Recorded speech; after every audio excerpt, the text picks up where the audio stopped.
नमस्कार, मी मनाली. न्यूज 18 लोकमतमध्ये आपलं स्वागत आहे. आता या क्षणाच्या सगळ्या महत्त्वाच्या घडामोडी आपण या बुलेटिनमध्ये पाहणार आहोत. मात्र बुलेटिनची सुरुवात एक धक्कादायक बातमीनं करणार आहोत. माणुसकीला काळीमा फासणारी बातमी आहे. बातमी पुण्यातली असून पुण्यात 11 वर्षीय अल्पवयीन मुलीवर घरच्यांकडूनच अत्याचार करण्यात आल्याचा धक्कादायक प्रकार उघडकीस आलाय. पोटच्या मुलीवर वडील, भाऊ, चुलत मामा आणि आजोबांकडूनच अत्याचार करण्यात आलेले आहेत. तर वडील आणि भावानं मुलीवर बलात्कार केलाय आणि चुलत मामा आणि आजोबा यांच्याकडून मुलीवर लैंगिक अत्याचार करण्यात आलेले आहेत. गेल्या अनेक वर्षांपासून या मुलीवर अत्याचार केले जात होते. अखेर मुलीनं शाळेतील काउन्सिलिंग सेशनमध्ये हा सर्व प्रकार सांगितला आणि बनगाडनं पोलिसांनी तिचे वडील आणि भावासह 4 जणांवर गुन्हा दाखल केलेला आहे.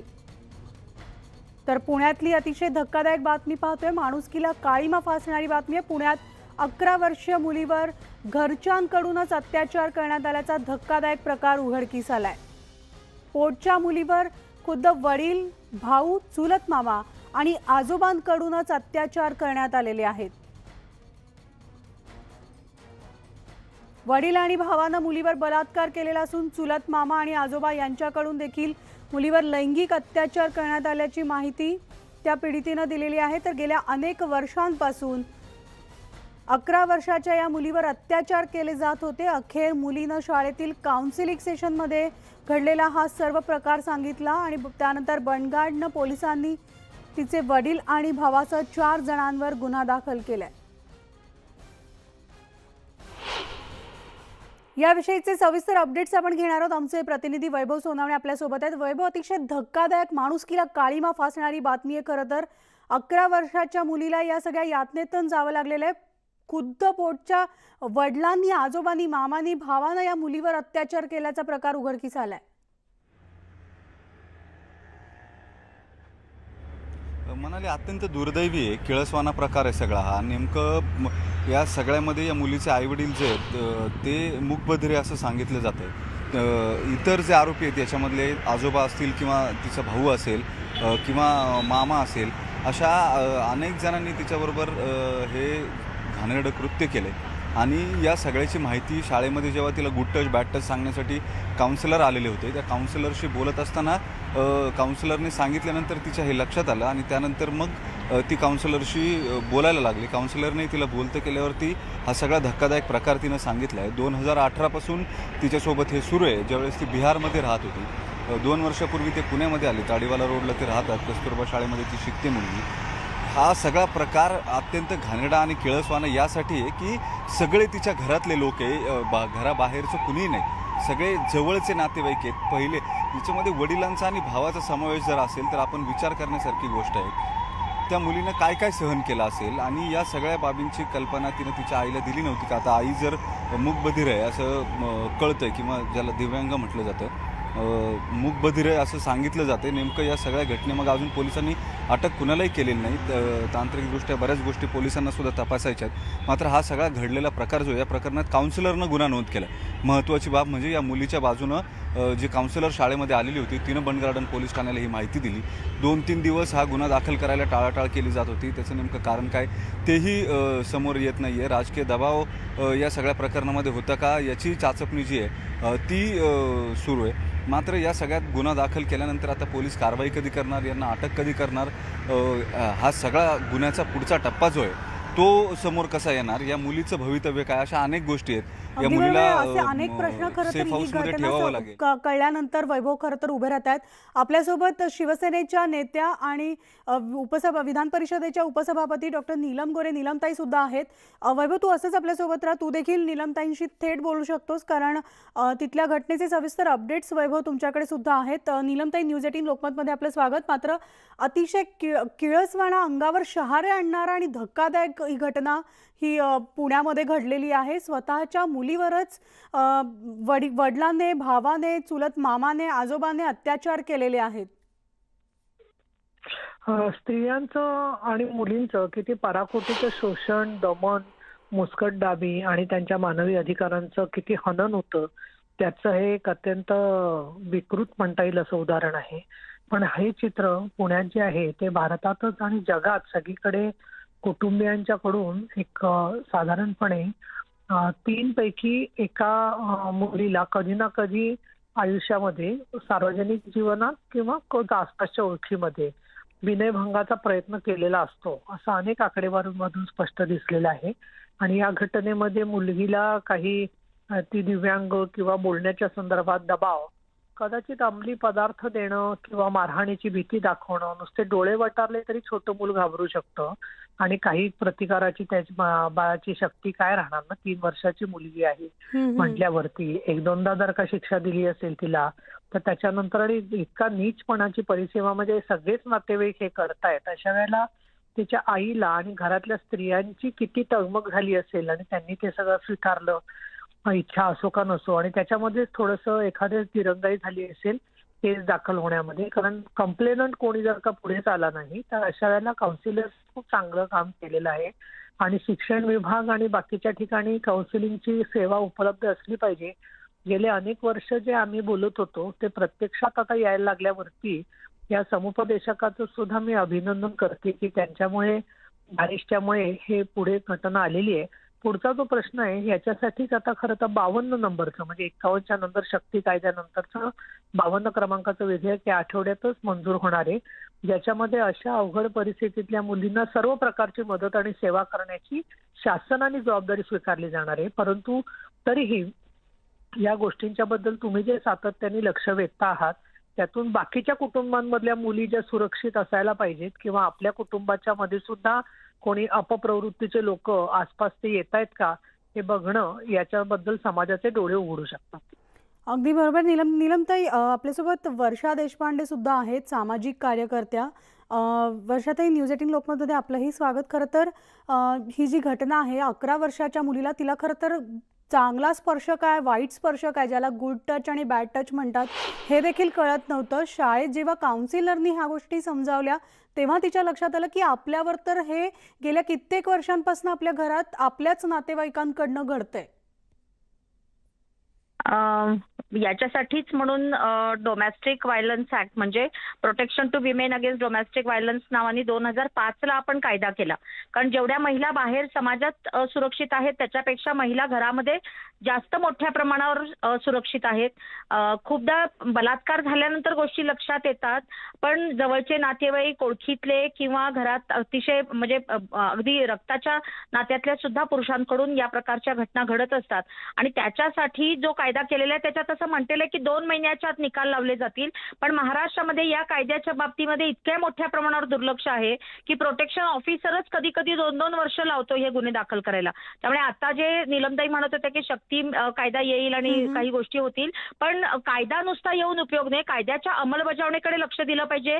त्याच्यानंतर त्याच्यामध्ये ज्या शिक्षा लागल्या जातात, कायद्याचा वचक कधी निर्माण होतो, जर शिक्षा लागल्या तर वचक निर्माण होतो. केवळ गुन्हा दाखल होणं किंवा आता जशी ही घटना पुढे आली अशा घटना फक्त पुढे येणं पुरेसं नाही, तर गुन्हे दाखल होणं, गुन्हे दाखल झाल्याबरोबर कमीत कमी कालावधीमध्ये त्याचा न्याय होणं, साक्षी पुराव्यांच्या बाबतीमध्ये त्यांना प्रोटेक्शन मिळणं. म्हणजे साक्षीला जाताना सुद्धा कित्येकदा अडचणी येतात, आम्ही मुलींच्या बाबतीमध्ये पाहतो. त्यामुळे आणि त्याच्यानंतर मोठ्या प्रमाणावर महाराष्ट्रामध्ये जे कायदे आहेत त्याच्यामध्ये ॲक्विटलचं प्रमाण जास्त आहे, म्हणजे निर्दोष सुटण्याचं प्रमाण जास्त आहे. जोपर्यंत शिक्षा लागण्याचं प्रमाण हे वाढत नाही तोपर्यंत कायद्याचा वचक निर्माण होऊ शकणार नाही. म्हणजे हा धाक असणं खूप गरजेचं आहे. मी पुन्हा एकदा तुम्हाला थोडंसं थांबवून नीलमताईंकडे जाते. नीलमताई, आता जसं वर्षा देशपांडे यांनी सांगितलं की कायदे जे आहेत ते खरं तर येत आहेत, नवीन आता शक्ती कायदा सुद्धा तुम्ही घेऊन येत आहे, मात्र त्याची अंमलबजावणी जी आहे ती लवकरात लवकर होणं आणि कठोरातली कठोर शिक्षा होणं, जेणेकरून अशा नराधमांना सुटका मिळणार नाही. तेव्हा मुळामध्ये नवीन कायदा आल्यामध्ये आधीच्या कायद्याची अंमलबजावणी करायची नाही अशी कुठल्याही प्रशासनाची कल्पना नसते.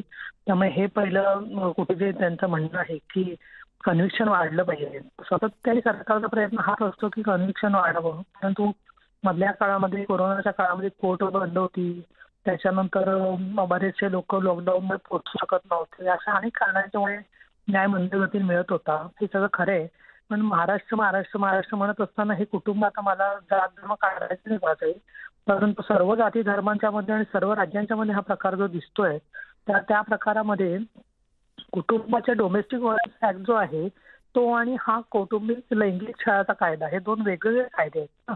आणि त्याच्यामध्ये अधिकाऱ्यांचा प्रश्न कुठे येतोय? अधिकारी डोमेस्टिक व्हायलन्स ऍक्ट मध्ये पती पत्नीच्या संदर्भातले जे कौटुंबिक भांडे आहेत त्याच्यासाठीच आहे. आणि हा सर्व विषय जो आहे तो पॉक्सोच्या संदर्भात आहे. आणि पॉक्सोच्या संदर्भात विशेष अधिकाऱ्यांचा प्रश्न नाहीये, गुन्हा दाखल करण्याचं कामच मुळात पोलिसांचं आहे. त्याच्यामध्ये तो दिवाणी कायदा नाहीये, हा जो दुसरा कायदा तो. परंतु मुळामध्ये कन्व्हिक्शनचा रेट वाढला पाहिजे याच्यात काही शंकाच नाहीये. परंतु जिथे कुटुंबातल्याच महिला किंवा कोणी पुरुष या गोष्टी वर्षानुवर्ष सहन करतात त्यावेळेला आपल्या समाजाची मानसिकता बदलण्याचं काम सरकारचंच फक्त आहे असं जर का गृहीत आपण धरायला लागलो तर मग समाज मात्र सर्व गोष्टी चुकीच्या करत राहणार. आंतरजातीय विवाहावरून मुलींना मारून टाकणार किंवा ज्या पद्धतीच्या विकृती समाजामध्ये दिसत आहेत त्याच्यात वर्षा देशपांडेंसारख्या कार्यकर्त्या काम करतायत, खूप कार्यकर्त्या महाराष्ट्रात काम करतायत. सरकारने सुद्धा वेगवेगळ्या जिल्ह्यांमध्ये महिलांच्यासाठी निर्भया पथक आणि त्याच्या मोहिमा हाती घेतलेल्या आहेत. ऑनलाईन बैठका चालू आहेत. परंतु जे अत्याचार करणारे लोक आहेत त्यांना त्याच्या संदर्भातली खंतखेद वाटत नाही आणि कायद्याची भीती वाटत नाही, वस्तुस्थिती आहे. कारण सातत्याने अशा गोष्टी दाबण्याचा प्रकार किंवा त्याचं उदात्तीकरण माध्यमांमधून वेगवेगळ्या म्हणजे वाहिन्यांवरून नाही अनेक चित्रपटांमधून आणि इतरत्रही केलं जातं. आणि त्याच्यामुळे लैंगिक वासना अशा पिसाट पद्धतीने अत्याचाराच्या बळी मुलींना करतात ही वस्तुस्थिती आहे. आणि म्हणून या विषयामध्ये सरकार आणि सामाजिक संघटना यांनी एकमेकाच्या सहकार्याने काम केलं पाहिजे असं मला वाटतं. ब्लेम गेम करू नये, याच्यात राजकारण कुठलंही आणू नये मात्र आता अशी जी माझी तरी पुण्यात अपेक्षा आहे. नीलमताई घटना घडलेली आहे, आता प्राथमिक जबाबदारी हीच असणार आहे की या चिमुकलीला न्याय देणं. देण्याच्यासाठी तिला आधी जगणं, त्याच्यासाठी तिला उमेद देणं, याच्यासाठी मनोधैर्य योजना आहे. महिला बाल विकास विभाग आणि पोलीस यांची ही सामूहिक जबाबदारी आहे. महिला दक्षता समिती आणि भरोसा सेल सुद्धा याच्यात जरूर काम करेल. आमचाही बऱ्यापैकी पाठपुरावा आमच्या बाजूने सुद्धा स्त्री आधार केंद्रातून आणि माझ्या कार्यालयातून सभापती कार्यालयातून आम्ही करत असतो. परंतु या मुलीला भेटू शकतील, बोलू शकतील अशा ज्या सामाजिक संस्था किंवा मुस्कान सारख्या संस्था आहेत त्या संस्थांचं काम सुद्धा यातलं फार महत्वाचं आहे. आणि माझ्या माहितीप्रमाणे पुणे शहर पोलीस आयुक्त हे त्या सर्वांची मदत घेत आहेत. एक सरकारच्या वतीनं तुम्ही स्वतः त्या पीडित मुलीच्या घरी तिच्या आईशी जाऊन भेट घेणार आहात का? यामध्ये आणखीन काही कठोर पावलं उचलण्यासाठी प्रयत्न करणार आहात का?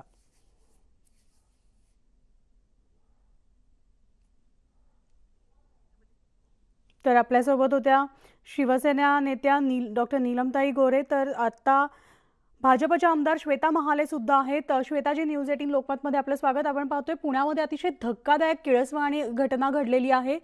एका 11 वर्षाच्या मुलीला स्वतःच्याच वडिलांकडनं, भावाकडनं, आजोबा आणि मामाकडनं तिच्यावर अत्याचार करण्यात आलेले आहे. ज्या मुलीला खरं तर चांगला स्पर्श काय आणि वाईट स्पर्श काय याची सुद्धा जाणीव नव्हती. शाळेत जेव्हा शिकवलं गेलं, जेव्हा काउन्सिलरकडनं सांगण्यात आलं त्यावेळेस तिच्या लक्षात आलं की आपल्यासोबत नेमकं काय घडलेलं आहे ते. खरंच ही घटना ऐकल्यानंतर मन सुन्न झालं. अतिशय समाजाला म्हणजे काळीमा फासणारी ही घटना आहे. लाजिरवाणी ही घटना आहे. एक मुलगी जी स्वतःच्या घरामध्ये ज्या ठिकाणी तिच्या जन्मदाते जे वडील, तिचा भाऊ, तो ज्याला आपण रक्षणकर्ता म्हणतो, तो भाऊ आणि तिचे आजोबा, अशी घटना त्या मुलीसोबत घडली. अतिशय दुर्दैवी आहे. अशा घटना समाजामध्ये घडू नये याच्यासाठी नक्कीच सरकारची जबाबदारी आहे. कुठेतरी ज्या आपण योजना राबवतो, ज्या कायदे आपण आणतो, या कायद्यांची, या योजनांची जनजागृती होण्याची जास्त आवश्यकता आहे. काउन्सिलिंग सेंटर आपण उघडले पाहिजे. त्या काउन्सिलिंग सेंटरमध्ये अशा ज्या मनोवृत्ती आहेत या मनोवृत्तींचं काउन्सिलिंग होण्याची आवश्यकता आहे. आणि आता ही म्हणजे खरंच मन सुन्न करणारी घटना आहे. कुठल्या शब्दामध्ये आपण त्या मुलीचं सांत्वन करावं हे शब्द सुद्धा या ठिकाणी अपुरे पडत आहेत. आणि खरंच प्रश्न पडतो की मुलगी, महिला ही स्वतःच्या घरात तरी सुरक्षित आहे का? मला असं वाटतंय की नक्कीच याच्यामध्ये सरकारच्या वतीने आता ताबडतोब अशा कारवायाला सुरुवात करतील. आणि परत एकदा अगदी बरोबर. त्या मुलीला लवकरात लवकर न्याय मिळेल. न्याय मिळण्यापेक्षा तिला जगण्यासाठी आता एक नवी उमेद खरं तर मिळणं खूप गरजेचं आहे. तिला खंबीर होणं, तिला खंबीर करणं अतिशय गरजेचं आहे. धन्यवाद श्वेताजी आमच्याशी बोलल्याबद्दल. आणि आपल्यासोबत सामाजिक कार्यकर्त्या वर्षा देशपांडे देखील होत्या. वर्षाताई, आपले देखील धन्यवाद. आणि आमचे प्रतिनिधी वैभव सोनवणे आपल्यासोबत होते. वैभव, आपलेही धन्यवाद. आणि यानंतर एक छोटासा ब्रेक घेऊन लगेचच परततो. इतरही घडामोडी पाहणार आहोत, तेव्हा पाहत राहा न्यूज 18 लोकमत.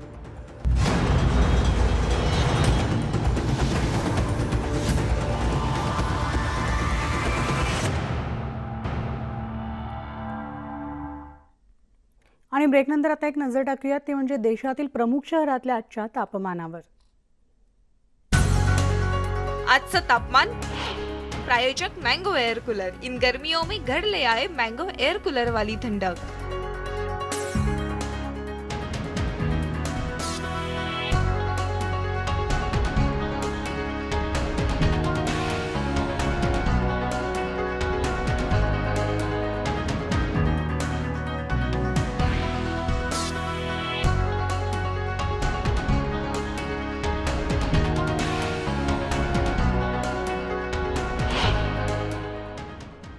आणि यानंतर बुलेटिनमध्ये आत्ता वेळ झाली आज इथेच थांबण्याची. ताज्या बातम्यांसाठी तुम्ही पाहत राहा न्यूज 18 लोकमत.